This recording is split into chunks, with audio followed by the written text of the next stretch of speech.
This episode of Talking Smit About Film is brought to you by the number 69. Nice. Well, we're doing Bill and Ted. I had to make a joke. It is almost 7:30pm. It's Friday the 26th of September, I'd like to say. 25th. This is Talking Smit About Film.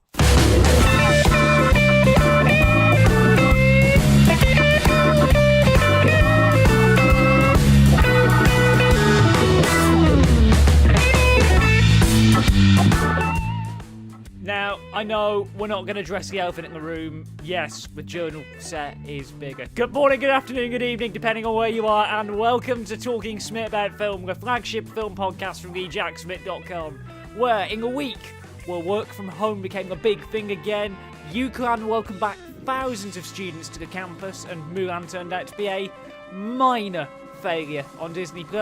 What else would you need from a film podcast than a bloke going on a most excellent odyssey through 30 years of cinema history that's totally bodacious? Am I right, dudes?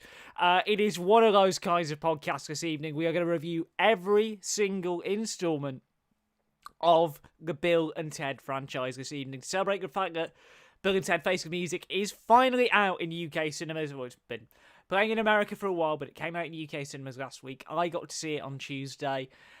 So we're gonna do the whole lot. We're gonna do the whole lot because we're very generous like that.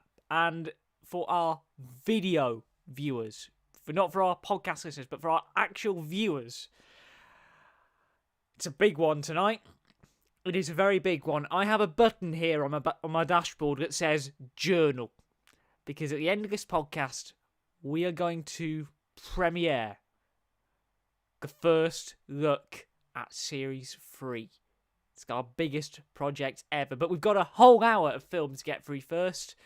And as usual, we have plenty of ways you can get involved with Talking Smit About Film. One of our last Talking Smit About Films, because if you were here for the pre-show, you'll have seen the news. Rip Ticket's coming back. I'll have more details to share on that in coming weeks. But first, here's all the ways you can get involved with our spiritual successor to Rip Ticket. Here's the social links.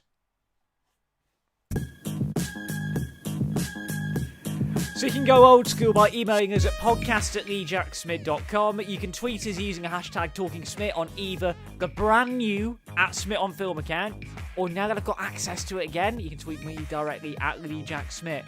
Facebook and Instagram, we've got you covered as well. They are both @SmitOnFilm. And if you are watching live on YouTube, just to the right of me if you're on desktop and underneath me if you're on mobile is the live chat. I can see that here in the studio. So if you've got anything to chime in, let us know. This is a very interactive podcast. It is quite literally all about you. Oh, so I've not done this podcast for a few weeks and I've still got it. You can tell I've been training up to do radio again. Let's begin in the year 1989. The year Back to the Future 2 came out. Great year for movies. Two young up-and-comers were cast as some, I'd say, pretty dumb dudes. And what they would go on to do would become a most excellent adventure. We're beginning our retrospective look back. Where else?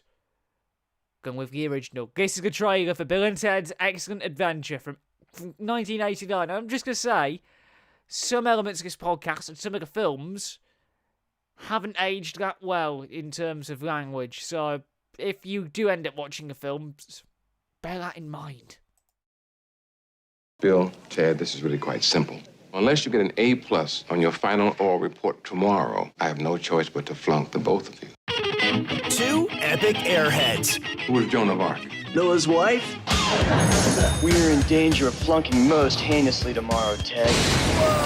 One time-traveling telephone booth. Strange things are afoot at the Circle K.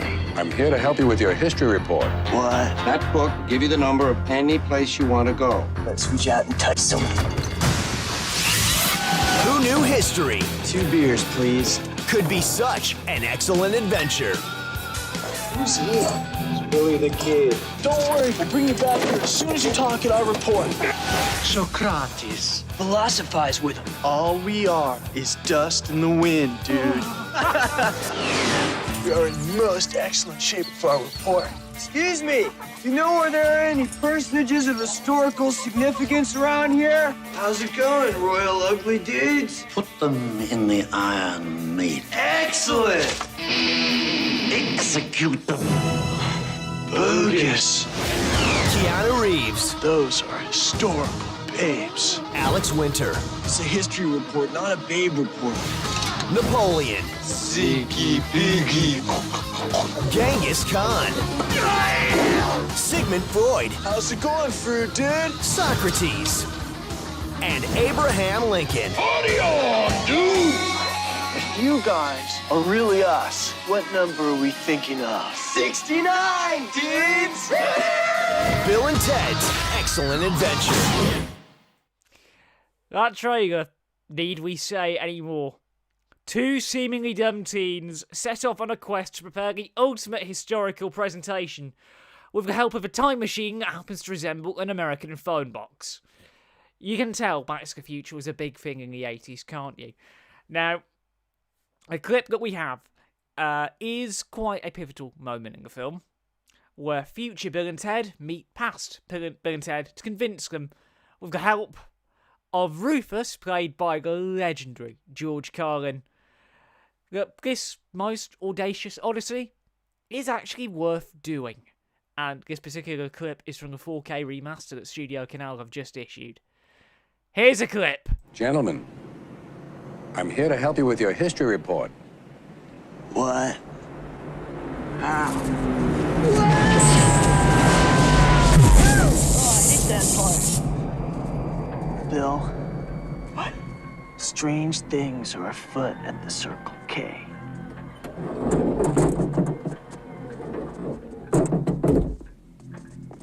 Dudes, you guys are gonna go back in time. Yeah! You are going to have the most excellent adventure through history. Who are you guys? We're you, dude! No way. No way. Yes way, Ted! Look, we know how you feel. We didn't believe it either when we were you, and we us said what we us are saying right now. Okay, wait. If you guys are really us, what number are we thinking of? 69, dudes! Yeah, there's a lot of jokes like that in the film. In all three of them, actually. Well, we'll get on to the 69 and the 420 blaze it jokes a little bit later on. But it's been Bill and Ted week on the blog this week. Well, before tweeting about a French film got me ghost banned on Twitter, that was. And to celebrate, we're looking back at all three of them. The original film, quite rightly, became a cult classic back in 1989. It's obvious to see why. It might be cheesy, might not have aged well in some regards, but at its core, this is a film that just works. Now, directing this is Stephen Herrick, and he does a very good, totally not bogus job at directing. This clocks in at 91 minutes. It feels like the perfect length for a comedy, and it passed the 6 laugh test with ease. You do have to know your 1980s culture before watching this film, though. Some plot elements do seem a little bit far-fetched, but this is a science fiction comedy that came out 2 years after Back to the Future made time travel cool again.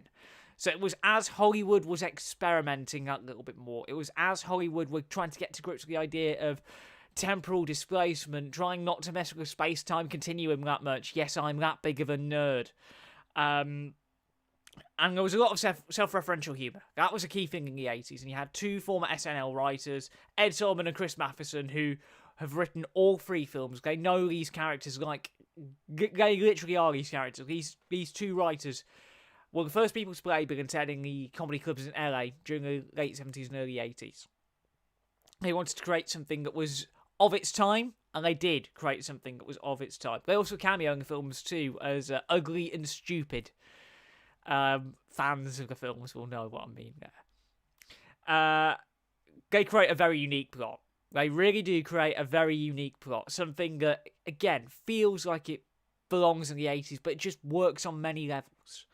On cinematography duties is Tim Surster, who, again, brilliant job there, and David Newman on score. Do I need to say any more? Do I need to say any more about David Newman? That score just comes in at the right points, and the soundtrack, when I do get back on the radio in a couple of weeks, do not be surprised if I end up playing stuff from the soundtrack to this film on the Rip Ticket show when I get back. It actually feels good to say stuff like that again, you know. On to the cast. Now, this is the iconic bit. Looking back at this film in 2020, knowing that the career that these two dudes have had, it is hard to believe that this was one of their first forays into the world of big screen entertainment. It is incredibly surreal seeing a young John Wick as good old Keanu, who was 56 last week, if I remember rightly, and Alex Winter before he became a filmmaker. London's very own Alex Winter, may I add. I mean, he might be American, but he was born over here. They quite simply became their characters. There is an instant chemistry that you can tell they got along during the shoot, and it feels champagne casting. Champagne casting is the best way to describe this sort of pairing. They have remained friends to this day. It's obvious. And their performances really personify what it was apparently like to be a teenager in the mid-1980s. Supporting them, we've mentioned him already, is the legendary George Carlin, the man behind the 7 Dirty Words. Originally, that role was meant to be played by Eddie Van Halen, but they couldn't get him, but Carlin does a great job anyway. You've got Amy Stock-Poynton. Well, that's how she's credited in the film. It's just Amy Stock now. Kimberly Bell, Diane Franklin, Hal Landon Jr. Incredible cast. And that's before we mention the sheer amount of historical characters that they wrote into the script just to make the whole time travel premise actually seem worth it. If you ever wondered how to cheat a history assignment, this is how to do it in style. Wouldn't advise doing it if you're at university and writing one of those, though. Turn it in will really turn you in with the plagiarism. Excellent Adventure is a brilliant starting point for anyone studying popular culture within the 1980s, and music as well. And the 90s is a big period kind of sport, because it spawned a huge bit of nerd culture. That's what I'm trying to say. If you like your nerd culture and you're studying it, whether you're undergraduate, postgraduate, or you're just interested in film, this is a really good place to start. This film kicked off a revolution. 2 sequels, a whole range of music, and it also, of course, kicked off the career of a man best known for Matrixes, Badass Action Guys, and toys called Duke Kaboom.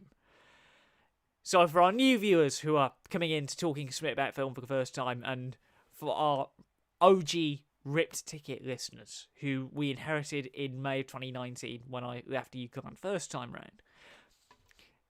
For our new viewers, we don't use star ratings on Talking Smit about film. We use a flat rating scale because you can't really see or hear star ratings on the radio or a podcast. So, our rating system from top to bottom is masterpiece. Go out and see it now. Should be watched. Worth a watch. Wait for the DVD and not worth watching. Bill and Ted's Excellent Adventure is a should-be-watched film because it is an absolute cult classic and it is responsible for so much good in the world of nerd culture. I'm surprised Big Bang Theory didn't reference it as much as it would have liked. But with movies like Star Wars, why am I not surprised? But yeah, Bill and Ted's Excellent Adventure. Watched it back on Sunday for the purposes of getting it all reviewed. And I enjoyed it a lot more than I ever thought I would. So, it is at this point, we're 15 minutes in, we're already on to the film news rundown. It's been quite a slow news week, ladies and gentlemen. It's been a really slow news week. I say slow very, very, very loosely. Because Disney have done the move again. Black Widow, Death on the Nile, Shang-Chi, Eternals, and West Side Story have all been delayed. Black Widow is now due in May of next year. Death on the Nile's in September. Shang-Chi will be a marathon slot in July next year. And Eternals will be November 2021. I'm not surprised they've done this. Mulan hasn't performed as well as the critics have hoped in terms of the revenue. It can barely make about... The lowest it could make is $35 million for Disney, which isn't great. In other news, the first trailer from DreamWorks for Croods 2 A New Age has dropped. I watched it yesterday, and yeah, I loved the first Croods film as a fan of animated movies, but I'm not sold on this new one yet. DreamWorks have to do something big to win me back. In other DreamWorks news, casting for the Boss Baby sequel has been announced. It's added Jeff Goldblum, yes really, James Marsden, Eva Longoria, and a few others for good measure.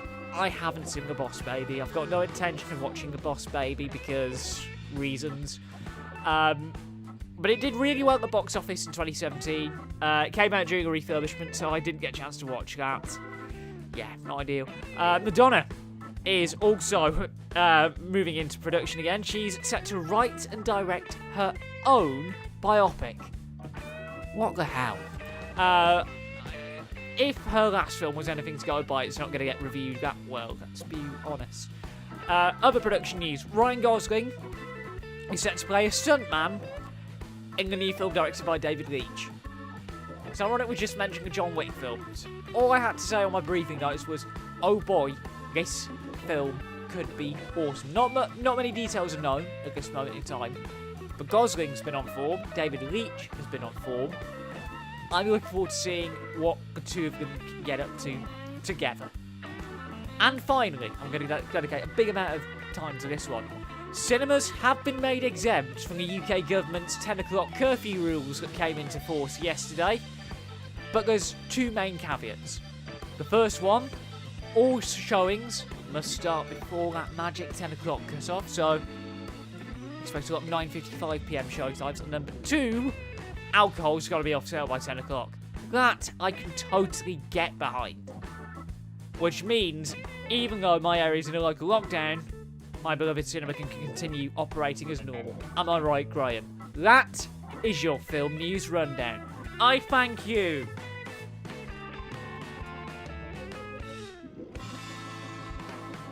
Ooh.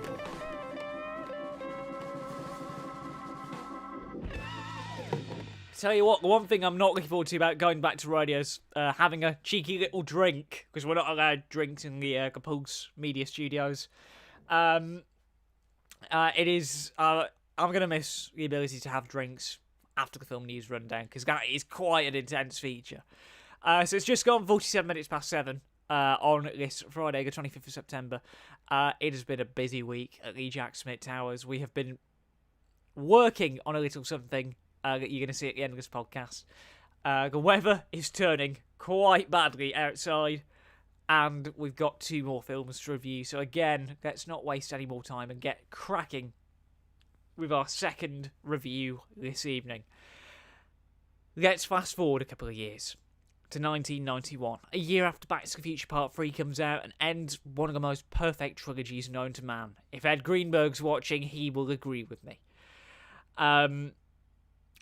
Naturally, Orion Pictures, who made the first Bill and Ted film, they were struggling financially at the time.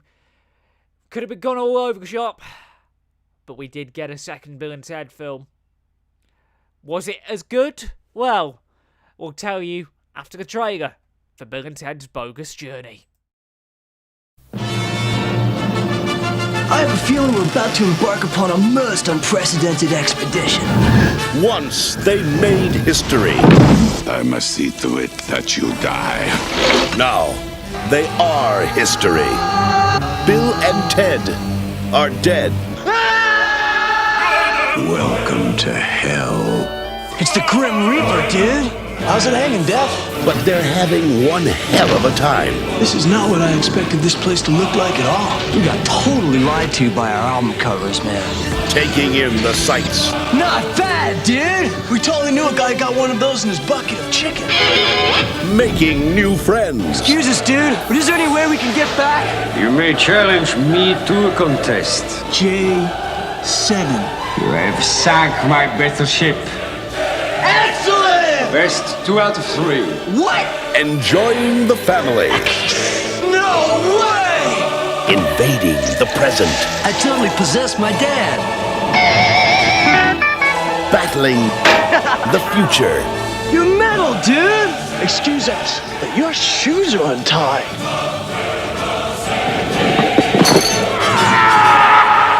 Can't believe we just melted death! And meeting their maker. Guy, congratulations on Earth! Not to mention your other great planets. Mars, Jupiter, Uranus. It's the comeback of all time. Bill and Ted's Bogus Journey. It's a trip. Best of 7? Damn right! Ah, dude! Left hand red. Bill and Ted's Bogus Journey.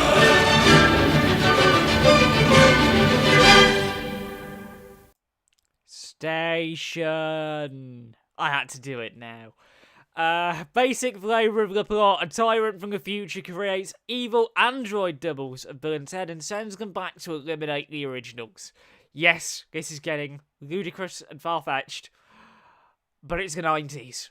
What else do you expect? Now, this was, of course, 1 year removed from the end of the Back to the Future trilogy. It added death, pun very much intended, and it was all because of the sheer demand from all Bill and Ted. People loved the first one. So how exactly can they top the original? By giving Def and Melvin. Here's a clip. Wrong button. Here's the clip. Whoa. Who are you? Ted. It's the Grim Reaper, dude. Oh. How's it hanging, Death? You will come with me. No, we can't. We gotta get back to the babes. Ted, we can't. We're dead, dude. We gotta stop those evil us's. We gotta try.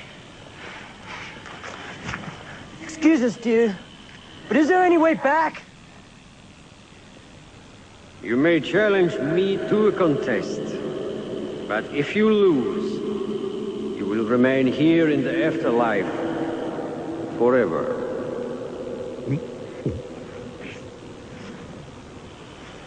What if we win? No one has ever won. Dude, we gotta ditch this guy. Definitely. But how? Melvin. Excuse us, dude, but your shoes are untied. Oh.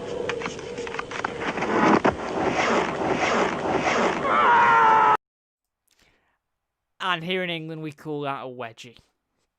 So, the difficult second film. Made as a result of the sheer demand the first film brought upon. Does it live up to the heights of the iconic original? Well, it does in some regards, but at times it falls a little bit short. That isn't to say that it has some big developments for the overall Bill and Ted lore that a lot of fans have been waiting very patiently to see completed over the last 30 years. Now, new director, new film, Pete Hewitt. This is his very first movie in the director's chair, and considering he would later do the 2001 Garfield film, yeah, the pacing isn't as tight as it could have been. It's still a 1 hour, 34-minute film, but some elements could have been tightened up a little bit more to make it a little bit more understandable. And a lot of that is because there is a very clear parody of a film that a lot of people probably haven't seen. A parody of a film called The Seventh Seal. written into the film by Solomon and Matheson as part of this script. That's where the whole death situation comes into it. That's what they have to challenge to get back to the real world. It's quite an elaborate and antiquated plot, and it's not quite as there as the first one. It's not quite as there. Behind the camera is Oliver Wood, who does an okay job, and David Newman. Can't really think of much else to say about his work, but the direction and the pacing, not quite the standard I was hoping for. Looking back at it now, but the first Bill and Ted film became known for that unique style of humour, and there's less of it. They've gone more down the surrealist route with Bogus Journey, and that was one of the things that I kind of struggled with watching it back on Sunday night, ready for Face the Music. It was a difficult sell at first, but by the end of the film, I was thinking, yeah, this is worthy of the Bill and Ted label. If they'd have changed a few things, it would have been the absolute perfect kind of thing. Performance-wise, usual talents there. Reeves, Winter, continue to nail it. They make those two roles their own. Hal Lander Jr., once again, make sure those two are following the rules of the law. And George Carlin provides all of the exposition that we need to understand what's going on in this film. He's not in it for long, but it's enough to satisfy that earlier exposition when you really need to understand what's happening in the film and what's going on with the plot. We see him pop up as Rufus. It's a shame that he's gone nowadays, but he that can't be helped. Joining him this time is Bill Sadler as Death. One of the best moments of this film, one of the best scene stealers of this film is Bill Sadler. You got Pam Grier, Joss Ackland, a few cameos from major bands at the time. So, for example, if you watch South Park, the legendary Primus, who did the South Park theme, they're in this film. Apparently Primus suck, but fans of the band keep saying that. And people who loved the first one were begging Orion to have a small bit part in this film, and there's a lot more in terms of soundtracking, because Interscope co-produced the film. It's a prime example of the 360 deal in the modern multimedia landscape. So, the verdict. Bogus Journey doesn't quite reach the same levels of awesomeness as the original, but it does give enough. It does give enough to the fans to warrant them waiting, 29 years for a sequel? I caved and gave it a 3-star review on the blog, but I've not been sure about what rating to give it for podcasts. I'm torn between, because it's already out on DVD, so I can't give it any wait for DVD. I'll go with worth a watch. But you really need to have seen the first film to truly understand the full experience that this film brings. The trailer said it better than I can. It's a real trip. And in radio parlance, I would have played Ween's Ocean Man then. Not much longer until I can do that again. So, it is now time, with half an hour in, to do this week's UK and Ireland box office. I can actually slow the pace down a little bit and chill. By the way, if you're in the live chat, I can see your comments here in studio, so I can see your live chat. Someone did try and ask a question, but I haven't seen that question come through yet. So if you're still around, just bob your questions in the live chat. I'll try and answer them before we do Face the Music. So, our box office this week. Now, I've not been out of the game for a while, so I'm not sure whether things are up or down on last week, but I can tell you that at 15th place is week number 2 for Curzon's Memories of Murder. It did £18,660 from UK cinemas this week, up to £49,918 overall. So, for a Curzon film, in the midst of COVID, it's doing relatively well, I'd say. 14th is Pinocchio. That came out the week the View cinema chains reopened here in England. Well, the first 30 of them. It's week number 6. It did £23,586. It's up to 761 grand overall. It's really doing well based on the fact that people are confusing it for the Disney film with the same name because it's actually an Italian movie. It's had quite a controversial a PG certificate. Very controversial PG certificate. At 13 is I would say a live event. I'm used to calling them live events. An event cinema screening. The BTS lads, the armies, have taken over cinema screens. Break the Silence the movie is in its second week in the UK and Ireland box office. It did £24,802 from the cinemas that were open. It's up to £399,779. So it is going to break 400 grand next week if it continues doing as well as it has. At 12 is week number 24 for Trolls World Tour. Opened video on demand just weeks after the first lockdown. Now that Universal have honoured the fact that the 16-week window exists and come to an agreement with Odeon about the terms for release. More cinemas have shown it. It's up to 841,000. Overall, it did just over 27 grand from UK cinemas this week. And at 11th, and I know this is quite down on last week, Broken Hearts Gallery, I know that was top 5 last week, is at 11th place now. The film, executive produced by Selena Gomez, only did £42,528 from UK and Irish cinemas. It's up to £189,143 overall. So Sony were quite right to say we're going to hold all of our films back until we can get more people in. It was kind of sad seeing a trailer for Ghostbusters Afterlife on the big screen, knowing that it's been pushed back again on Tuesday, but we will have to live with it. So, it is now time to talk about your UK top 10, and it's quite an eclectic range of films, if I say so myself. Music Man, take it away.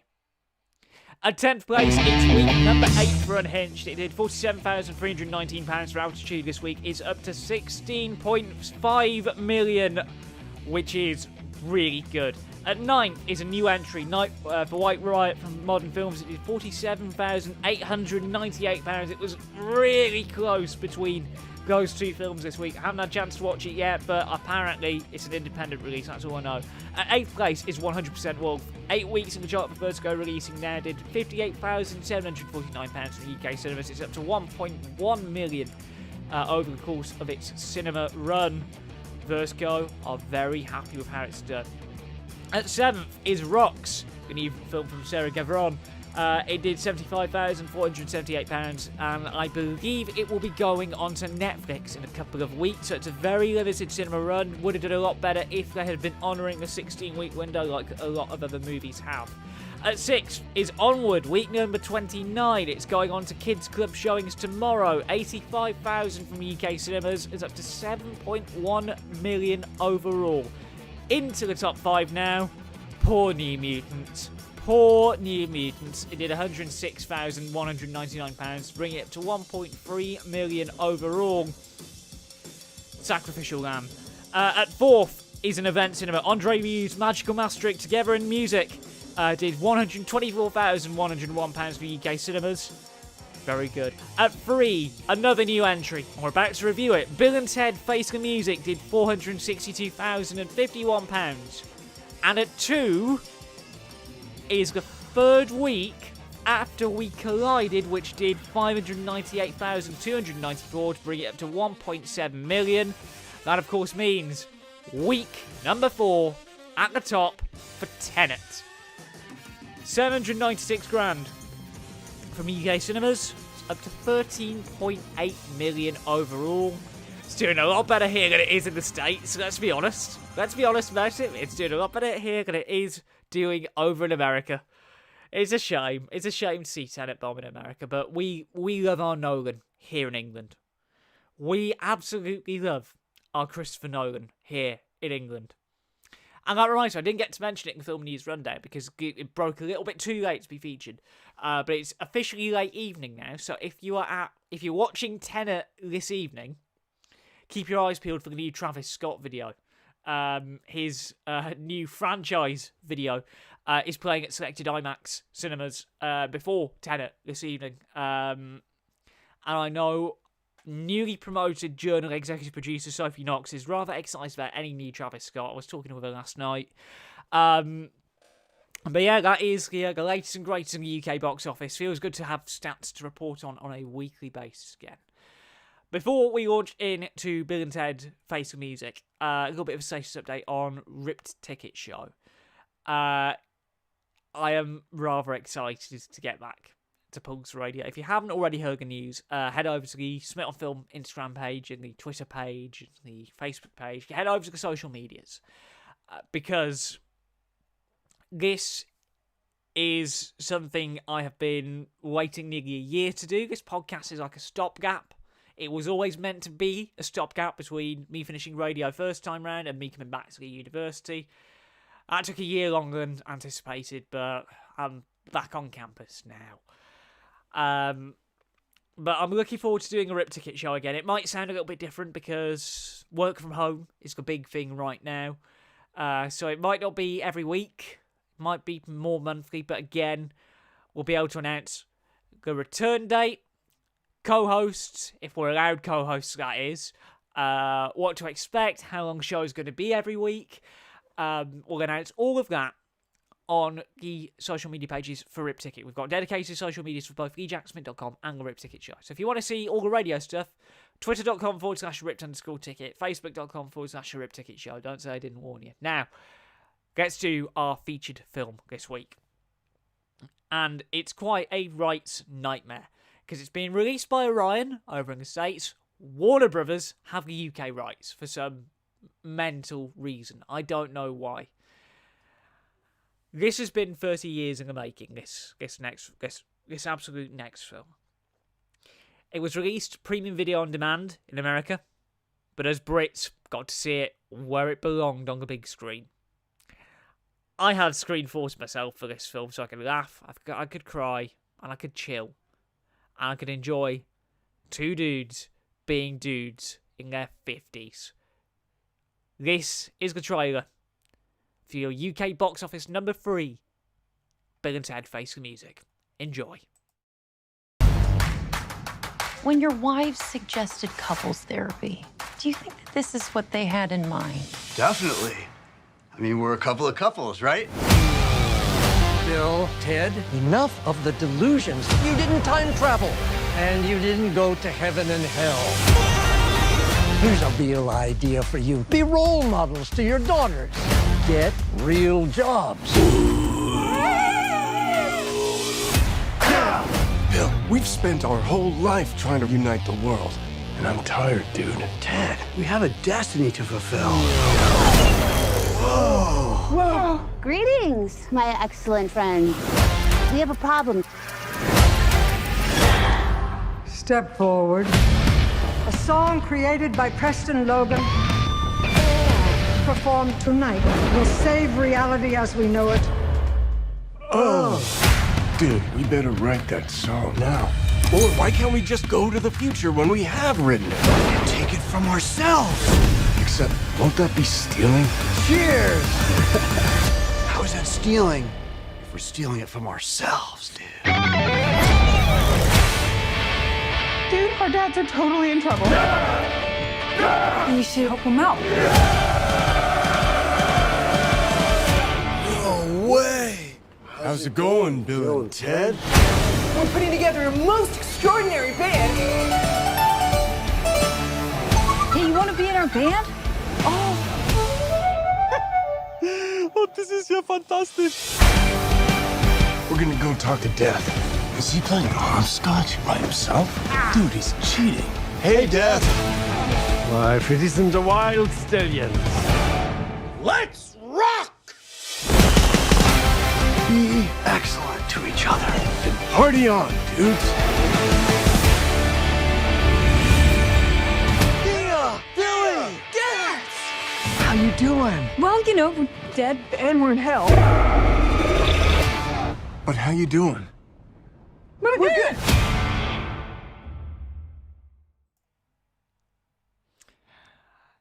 It's going to be one of those kinds of podcasts, isn't it?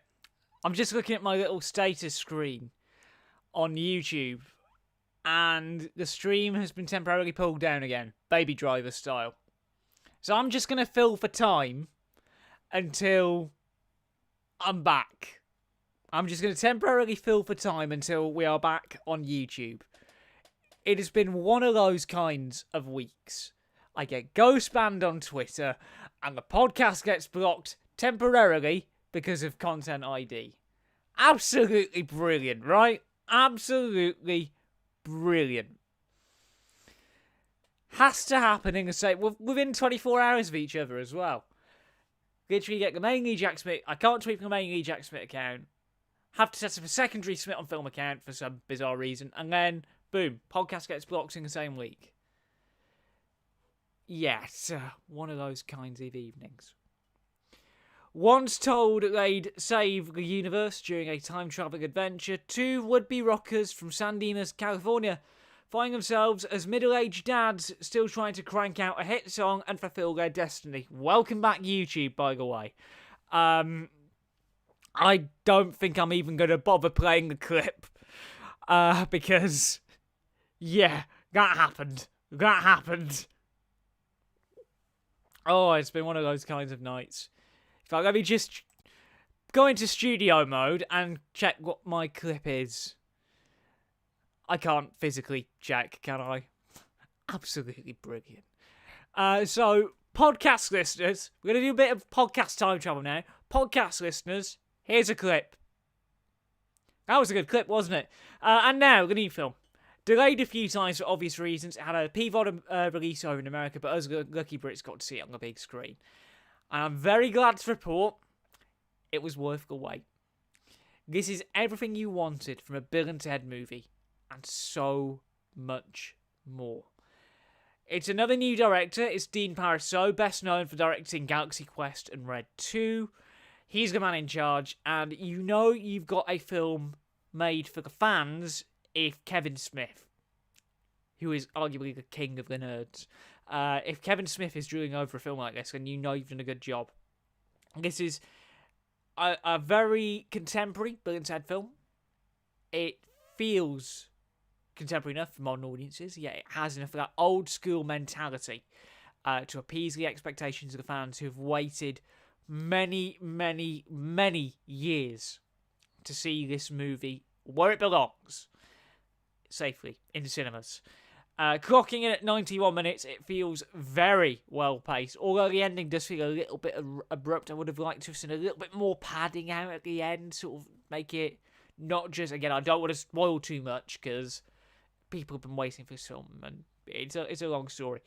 And again, having the original screenwriters come back, because Solomon and Matheson wrote the script, they've wanted to make this film for many years. It was just a case of getting the finance in place and waiting for Keanu to have his career resurgent because of John Wick. It is good to see everyone come back, but you really do need to have seen the first two films to get this movie. They do a little recap at the start. They have the daughters explain. This is the first time you've seen them. This is probably the last time you've seen them, and brings you up to date and seeing them in their mid-50s. But you really do need to have seen the first two to understand the fan service on offer in this film. Shelley Johnson does a fine job behind the camera, and Mark Isham, composer who's really grown on me a lot. He did a great score on The Accountant 4 years ago. That score comes into us at the right times. Technically, this film is pretty damn good. As for the performances, as usual, Keanu and Alex Winter are naturally able to return to those two roles after nearly 30 years out. They are seamless. It feels right that it's been 29 years since Bogus Journey. The way this film has been done doesn't capitalise on the nostalgia factor that much. It isn't just nostalgia porn. It is a film that feels of its time. It is able to make these connections with modern audiences, and for a lot of people who are going to be watching this as a direct result of seeing Keanu Reeves kick-ass in the John Wick films, it feels like a departure of sorts for modern audiences, but for people who've been aware of these films for all their life, it's a Like, oh, he's a bit wooden at the start, but as he gets later on into the film, he's like, oh yeah, he's Theodore Ted Preston again. It's good to see him back. You also have, returning from the original films, Bill Sadler as Death, legend. If you listen to the podcast, you've just heard him get kicked ass at hopscotch. You've also got Hal Landon Jr. back as the dad figure. Amy Stock's back. But for this new film, you've got brief bit parts from Kid Cudi, Dave Grohl, let me get that pronunciation right, I'll get lynch mobbed again. Kristen Schaal and Gillian Bell. Plus, we now have teenage girl equivalents. I know people have been bemoaning this movie on Twitter for such a reason. Because it's like, oh, you got two girls gonna save the world. It's 2020, deal with it. You have the casting of Samara Weaving and Bridget Lundy Payne. Those two absolutely nailed it. They literally are the female Bill and Ted. At Comic-Con, these two admitted they'd never seen the originals. Samara watched the first two with her partner. After mentioning that she'd been cast for it, Bridget Lundy Payne did something similar. And both of them really do feel like the natural way to progress the Bill and Ted franchise. Because I don't want to see a fourth proper Bill and Ted film. This story is done. This story is absolutely done. They can't progress it any further. You've got the princesses. The princesses got their happy ending. You have the girls who can go off and do their own adventures. Rufus is gone. I don't think I can fathom watching a fourth Bill and Ted film knowing that these two men are the age that they are now, and not just that, because Lionsgate are probably going to want Keanu to hang around for a couple more John Wick films. It's now a case of balancing the acts of multiple different studios. I don't think we're ever going to get a movie like this again. I don't think we're ever going to get a Bill and Ted movie again. But Face the Music feels like the natural way to bring the curtain down on a genuinely excellent franchise. It isn't bogus. It totally isn't heinous. It reeks of awesomeness. And it provides a good escape for those of you who don't want to see Tenet because of the sensory overload. Because believe me, they're still playing Tenet bloody loud at the office. It is a film for those of you who don't want anything too serious, who don't want anything too loud, or anyone who doesn't want to watch After We Collided. I can't think of a joke for After We Collided because I haven't seen the first After film or the new one. All I need to say, be excellent to each other and party on, dudes. Should be watched. It is a really, really, really, really good film. And that, unfortunately, almost brings us to an end to this week's Talking Smit About Film. But there is one more thing. And it's a thing that if you watched the Journal's season finale on July 8th, has been very eagerly anticipated. Do I play it now, or do I make you wait a little bit longer? I don't know. In fact, what I might as well do, because this is more of a visual thing, we're going to do something quite confusing. So we're going to end the show for our podcast listeners. But what we're going to do is we're going to hang around on YouTube for a little bit. So, for our esteemed podcast listeners, stay tuned for details on the Rip Ticket Show. Follow me on Twitter at TheJackSmit for all information on that. But that is it for this week's Talking Smit About Film. Head over to the YouTube page to watch the Journal trailer that we're about to play now for the live viewers. But until then, my name is TheJackSmit. You've heard me talk nonsense about film for a little while. Until next week, we'll see you at the movies.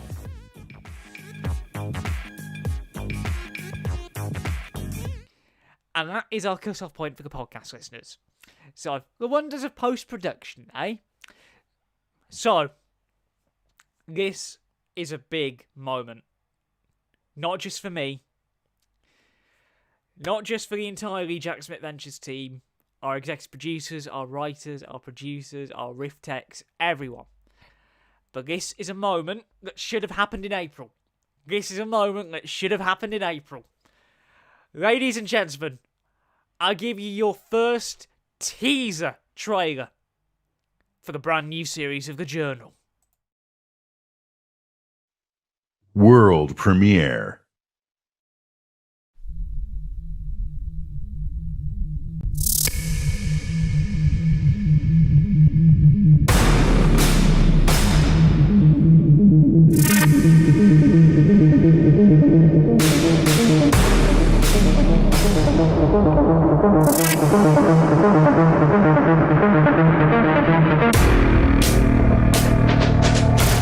History. One word. A word that's been explored in Preston's cinematic landscape. But what we're doing is something that hasn't been done since 1988. This is the culmination of everything we've done over the last 7 years. Damn, it feels good to be home.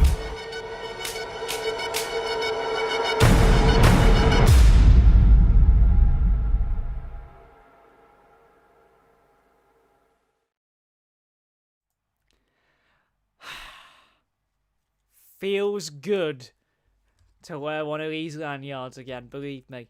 And I said it was only a teaser. There will be a full trailer going out at some point in the next few weeks.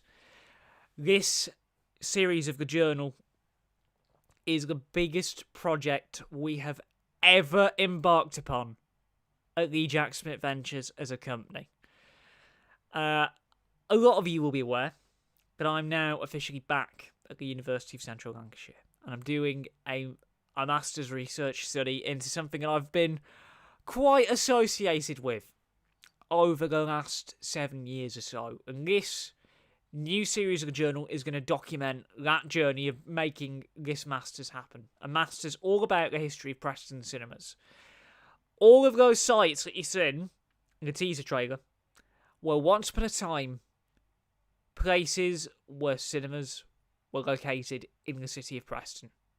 Yes, there was one next to Primark. Obviously, Evoke is the major one.